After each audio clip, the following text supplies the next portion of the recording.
Booting your tire. Take 3. Okay, welcome back to another wonderful episode of Two Wheel Ohana. I promise to enunciate better. This is my third take. Somebody was asking me recently about when, what do you do when you have a high-end tire? You've spent $60, $80, $120 on a tire, and you have an issue where on the sidewall or somewhere on the casing you have a tear.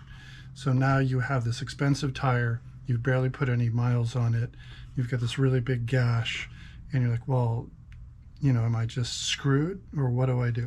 So this is some of the products that I'm a big fan of. So we all know the basics. So if you're running tubeless, and they have the classic plug.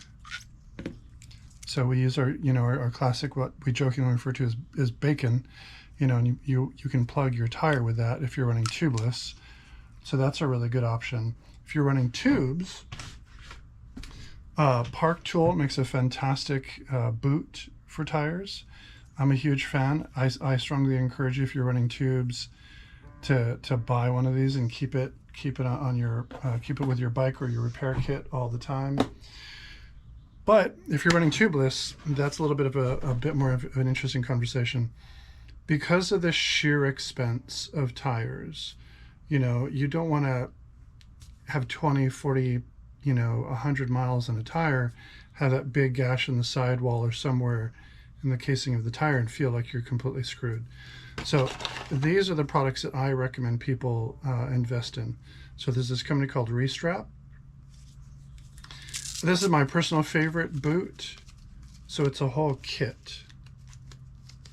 So it's got a series of cutouts, and it also comes with the glue.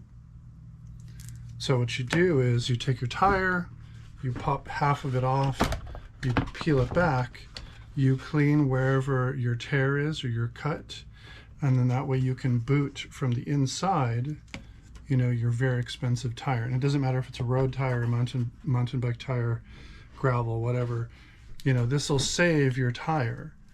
It's not, I'm going to be totally honest with you, it's not totally optimal if you're on the trail, because of the fact that if you're running tubeless, you're going to have sealant, you're going to have all that gunk.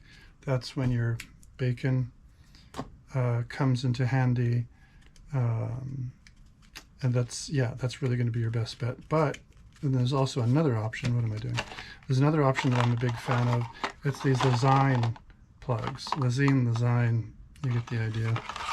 So they make a bunch of different sizes, and it's the same idea, but the thing I like about these is the fact that it goes through the tire, and then it reinforces from the inside, it goes all the way out, and then you cut it down. So you peel back the inside of your tire, you clean it really well. I'd recommend like rubbing alcohol or something like that. Don't ever recommend Simple Green. Simple Green can be really caustic. It's especially bad on aluminum. Yeah, so I just use a simple rubbing alcohol. I literally go to the dollar store, pick up a couple bottles of their cheapest rubbing alcohol in a spray bottle, and that's pretty much what I use. And then I use these for patching or boot, creating a boot from the inside of the tire, because then you're saving yourself a whole lot of headache. Back in the day, we would take $1 and throw it in a tube tire, but now with tubeless, that's not really a viable option.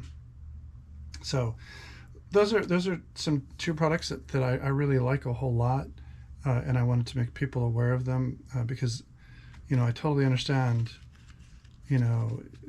These bicycles today are real investments. You're spending very real money, to maintain the hobby of cycling, and if you can save yourself some money, it's well worth it.